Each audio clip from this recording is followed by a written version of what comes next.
Well, the debate between Joe Biden and Donald Trump should give great relief and reassurance to any of America's global victims who might have been worried that that country could potentially reverse its dramatic decline on the world stage that we've seen over the last few years. Because if nothing else was made clear from that debate, one thing is certain: the empire will not recover. You know, a few people did ask me to do an analysis of the debate. I did watch it. But frankly, I don't see any value in doing a point by point breakdown. Let's just take it as a total. Take it in total as a spectacle of American rot that has reached devastating proportions. The only thing holding that house up at this point is the termites.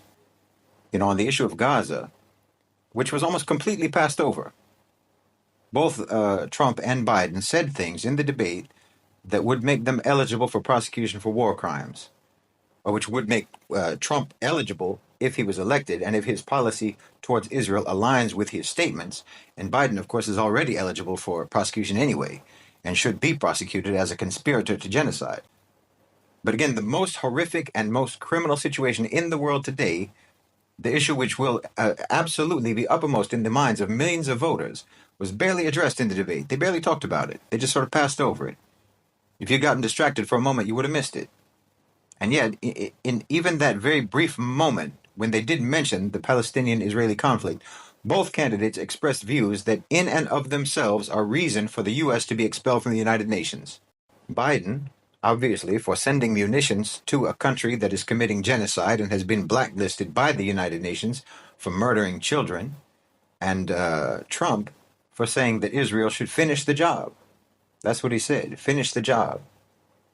And he acted as if the establishment of a Palestinian state is somehow debatable and subject to his approval, when it is, in fact, mandated by international law. But they treat international law as optional.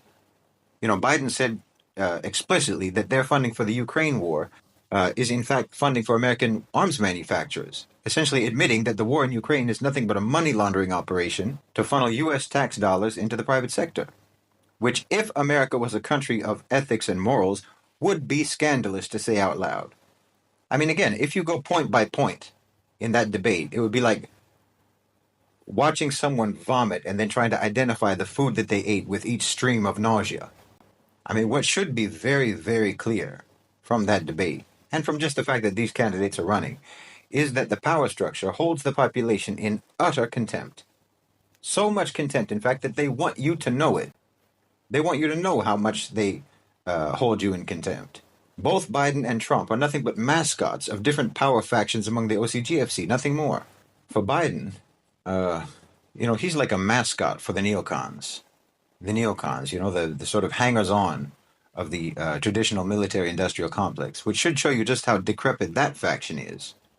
They live in a state of willful nostalgia for the days when American hubris and American arrogance could be backed up, and no one could successfully or feasibly confront them or challenge them. And they're disintegrating as visibly as Biden himself is disintegrating. I mean, we watched whole clumps of Joe Biden's brain just melt over the course of 90 minutes on live television.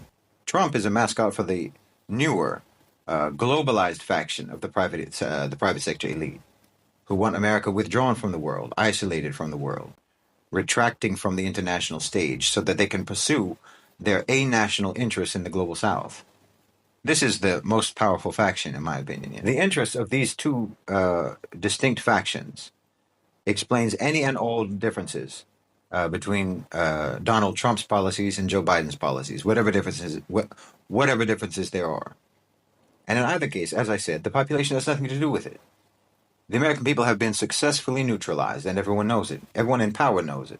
And it is the tragic reality for Americans that the way their country has behaved for as long as anyone can remember means that the undeniably bad news for the U.S., the news that there is only decline and deterioration in their future, is welcomed as blessed, wonderful news to the rest of the planet.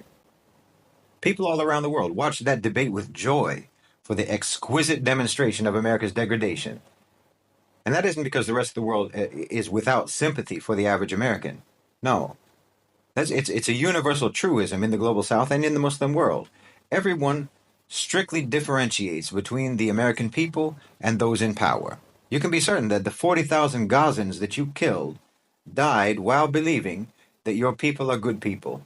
And they died hoping that your good people would finally do something through that great democratic system of yours, that great democratic system that you can't stop talking about. They were hoping that your good people would finally do something to make your government stop killing them.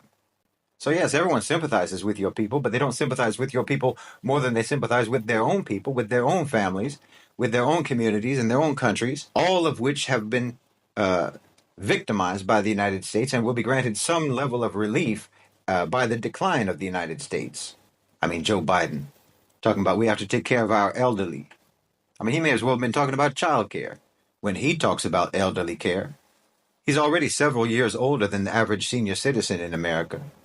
The two of them arguing about golf. You know, who golfs better? Which is not only completely unrelatable to most Americans, but is absolutely ridiculous as proof of fitness, and even more absurd as some sort of a qualification for the presidency. These are two men living in a bubble. You know, each of them is living in a bubble, representing a country that exists in a bubble. Look at how they're deriding you. Look at how they're mocking you to your faces with these candidates that you're expected to believe will actually wield some sort of independent power. It's a joke. They're making a joke on you. You know, Biden said that he was the youngest person ever elected to office in the United States, and now he's the oldest person running for office in the United States, and you pretend that that's a democracy? You know, they say that the Democrats are losing confidence in Joe Biden, which just shows you how delusional they've always been. I mean, I wish I knew whatever gave you confidence in him in the first place, that you could then lose confidence in him. But of course, they don't mean confidence in his competency, because that's irrelevant, and that's never really been something anyone thought he had. What they mean is confidence in whether or not anyone is going to be willing to vote for a carcass on strings. But that's what I mean. They're rubbing your face in how out of touch with reality these so-called leaders are, how cartoonish they are, because they don't even respect your disgust enough to fear you. They'll show you outright that your so-called leaders are pranks, that the real power structure is playing on you because they know you won't do anything about it. They have complete confidence in the fact that they have neutralized you, infantilized your intellect, blurred your cognition, and kept you distracted and diverted and demoralized to the point of societal coma. Now you know what it feels like to be subjugated, to have shells of men installed over you as rulers. Oh yes, the Muslim world and the global South do sympathize with you, because what you did to us, we wouldn't actually wish on our worst enemies, but now it is happening to you. Either way, be it Biden or be it Trump, American isolation will happen. Withdrawal from the world will happen.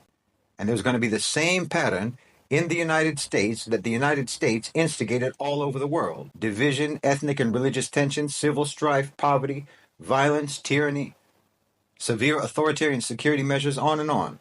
All inflicted on you by the empire of the OCGFC, the patricidal private sector elites that you yourselves gave birth to.